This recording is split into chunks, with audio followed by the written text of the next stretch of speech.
1 minute left. I was going to talk about automated testing. Good evening, my name is Alan Morgan. I work with Studio 49. I'm an e-commerce developer. I specifically work with a system called Magento. Magento is a PHP-based system. It was originally built based on Zen framework. It's been around for about 6 years. It's the market leader in e-commerce right now, with about a 26% share of e-commerce sites globally. So that's kind of where I'm coming from. That's kind of the context of, if you're all JavaScript developers, you're going to be a bit disappointed, but that's what I'm going to be talking about. First off, e-commerce is one of the most fault-intolerant systems you're going to come across, especially in terms of websites.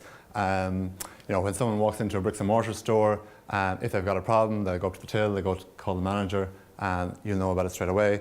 Whereas online, you'd be lucky if 1 in 100 or less, will fill out your contact form, or will phone you up if they've got a problem. And you can have hundreds, if not thousands, of orders going through an e-commerce site every day. And if you've got customers who have problems going through the checkout, that's going to cost you a lot of money. And when merchants realize they're losing money, they get angry, they ring the developer, and they scream at the developer, and developers don't like to be screamed at. So e-commerce is fault intolerant. Magento in particular, from my experience, is very complex. It has about 5,500 core code files. It has about 1,000 configuration options. I've seen websites with between 5 and 50 third-party modules installed. And then you've got like the reality of certain industries where the actual product you're trying to sell is actually quite complex.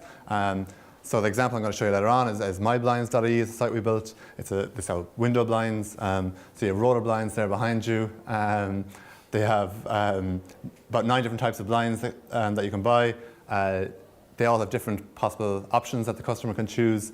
Roller blinds being the most popular, for example. The customer has to enter 14 different options.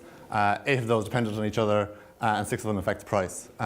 So you can imagine there's quite a few user journeys that can happen there, and there's quite a lot of possibilities for where things can go wrong, and you need to be confident that no matter what user journey the customer takes, that it's going to be right, they're going to get the product into the cart and through to the checkout, and that the price is going to be correct. So we need to be continuously testing. So not just, like on a standard website, you might have a go live checklist and you might do some testing, and next thing you put it live and away you go. But with e-commerce, you have to test before every change. And that's not just about, file changes, like, you have your version control system, and you push it through the staging and then to a live site, and you do your testing at each stage. But really, you probably want to look at it in terms of each configuration change as well. Like if you're going to make important database changes, and I've seen, you make a database change in Magento and the whole site can go down. So you kind of need to be thinking about that kind of thing as well. Manual testing isn't feasible at all. We have a test suite on one of our e-commerce sites. It takes 1.5 hours to run in the automated setup.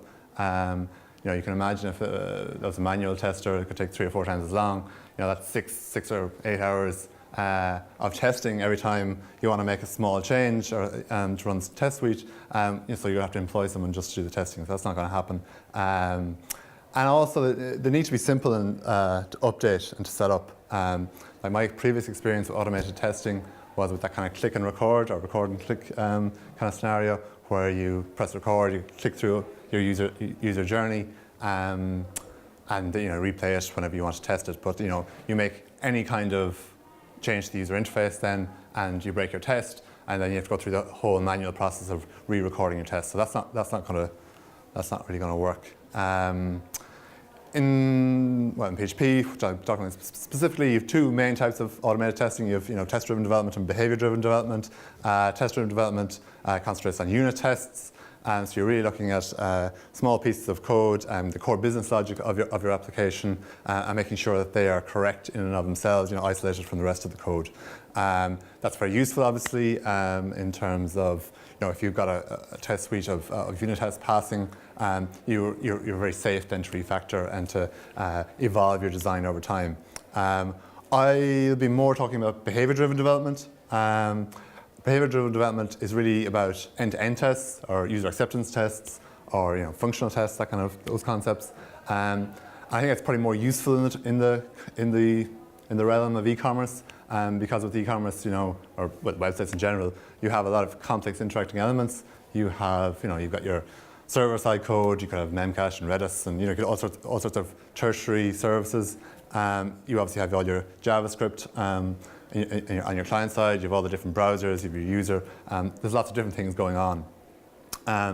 So the real aim of behavior-driven development is to generate a complete set of examples, a complete set of scenarios, or user journeys that really define the business critical interactions for your site. So I'm going to show you. So I'm going to be talking about behavior-driven development in the realm of PHP, and the tool that we use for that is called Behat. It's a port of a Ruby project called Orspec and Cucumber. Behat basically allows you to write specifications or write examples in plain English in Gherkin syntax. So that's basically given, when, then. So for example, given I'm on the home page, when I click through to a product, then I should see the add to cart button. So you have preconditions, some steps, and some post conditions. Behat basically it takes those plain English language specifications and sends them over to another tool called Mink. Mink is an abstract interface for browser drivers. So that these plain English specifications get mapped to PHP functions, and those PHP functions basically in Mink, depending on what browser driver you configured, will carry out those steps in the browser. So there are different types of browser driver. There's what's called headless browser drivers, such as Goot. That basically just looks at the response object, the response headers and the response body, and decides what to do based on that. More commonly, probably the most commonly used browser driver is Selenium. That actually pops up a real browser, so it's Firefox or Chrome or whatever, or Internet Explorer, and you can actually see the steps being taken in your browser. So one of the great things about Behat and Mink is that it's very quick to set up and very quick to update. Mink comes with most of the common browser interactions that a customer or a user can make built in. You just need to know what that English language syntax is. So whether it be go to a particular page, follow a link, fill in a form field, that kind of thing. I have about 20 different examples there of the common things that are available. You also obviously have the negatives, so for example, then I should see this particular piece of text. You also have, then I should not see that particular piece of text. So I'm going to do the example that I had such trouble trying to set up. Get out of that. If it will let me. No, I have to go to the end, do I? Okay. This is my blinds.e that I was talking about earlier. We have on the left-hand side all the different categories. I'll click through to roller blinds. This will probably be very slow on my localhost. I should have installed Varnish.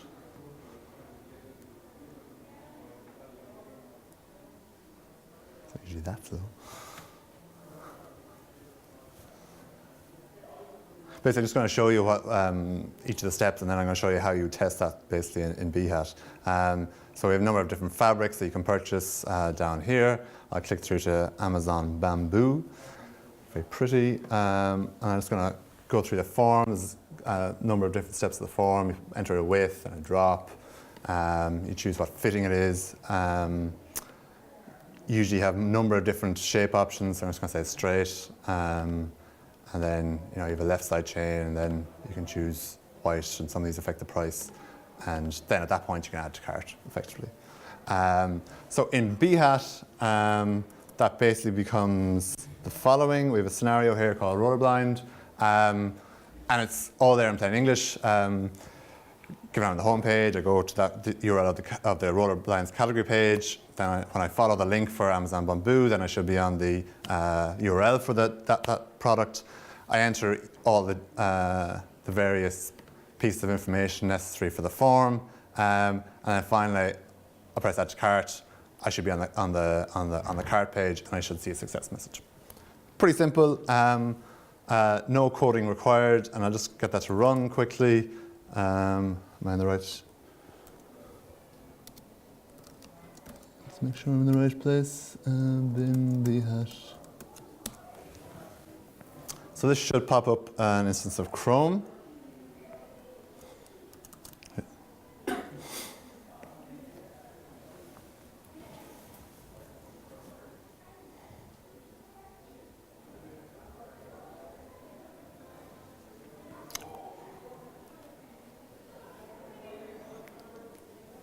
Goes the home page, goes straight through to the roller blind page. It's going to go straight through basically to the product page. It's going to start filling in those fields.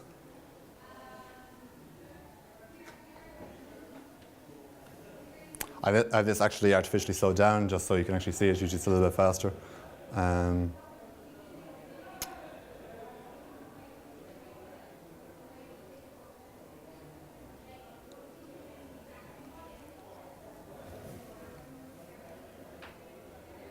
And we're on the cart page, and we have our success message.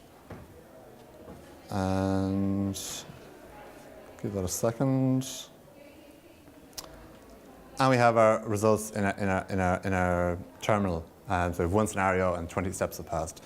And typically, you might have 100 or 200 different scenarios for a full website. So that's a simple example, well, my only example.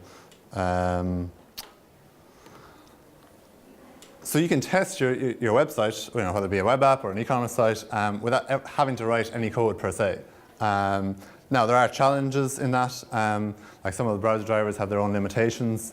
Selenium can have trouble with alert boxes and confirm boxes and iframes, that kind of thing. Phantom.js, which I forgot to mention earlier, basically is like a headless browser like Qt in that it doesn't pop up a browser, but it runs WebKit in the back end. So it can run JavaScript, it can take screenshots when there are errors, when there are failures, that kind of thing. So, and it's much faster than running Selenium. But it stores cookies between test suites. So if you log in in one test scenario to your account, when you try to log in your next scenario, you'll already be logged in and you're going to fail out. So there's little bugs like that, kind of with different browser drivers, and you just kind of need to be aware of them and know when to use one and when to use the other. Other challenges are, testing a live site, in that you really want to be testing the live site because that's where bugs are really important. But obviously, you need to get a live instance, you get an instance of the database that's sufficiently close to the real thing on the fly, effectively. Tests can be brittle. You probably saw in some of my examples there, I have written, then I should see, this particular piece of text, user interfaces change, that text could change, and next thing your test is going to fail. In my experience, if you're running a full test suite of say 100 or 200 scenarios, chances are most times you run it, you're going to have one or two stupid failures like that. But it's all written in plain English, effectively, so they're quite simple to fix. It doesn't take that very long, 2 minutes to fix them. So that's not too bad. And finally, writing specifications to be human readable. Most people don't think. I've maybe 10 or 15 lines there in the specification of when I fill in this field and when I fill in that field. People don't really think in those terms, and they're very much a kind of a developer think. What people more likely to think are like when I fill in the form, or when I enter my billing address, or when I enter my shipping address. Those kind of higher level concepts. But you can get around that. I'll just show you quickly how to do that. If I take out this entire form filling section here, I can replace that with whether I fill in the roller blind form. And as I was saying earlier on, that gets mapped in Mink to a PHP function via a regular expression. So if we look at our PHP file based in Mink, I'll just increase the size of that, if it'll let me. Yeah. It gets mapped via this regular expression to this PHP function, and then you can write your own PHP there. You can access the database, you can do whatever you want in PHP, but you can also just return a list of these steps. And it's a much more succinct and much more human readable way of defining your specifications. that's that. And so why do I think human readability is important? That comes to my last slide, is about living documentation. Behavior-driven development is not really about automated testing, so this talk really isn't about automated testing. It's about communication. It's about communication between merchants or clients on the one hand and developers and testers on the other hand. That the fact that you can sit down and get your requirements and write them out in what to the merchant is plain English, but it actually has a meaning to the developer at the same time, and that the merchant can then sign off on those specifications.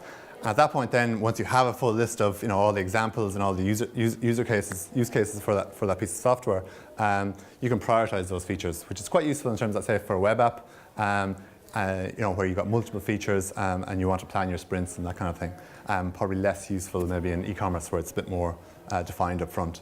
For a developer, then you've got the concept, a definition of done. When is that feature done? Well, you're done when the tests, as written by those specifications, pass. You can move on to the next thing then. And finally, these these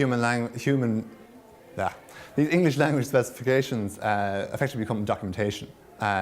They're the specifications for the system, and they're not documentation that gets written once and then gets thrown into a vault somewhere that someone looks at in 6 months' time, and they're completely out of sync with the code base. Because these tests are passing every time you deploy to the live site, the specifications have to keep track with the code base. So the specifications in and of themselves become accurate living documentation. And I think it's that communication with the client, with the merchant on the one hand, and that living documentation on the other hand, as well as having really simple to set up automated tests for your website, that are the true value of it all. That's it. Thank you.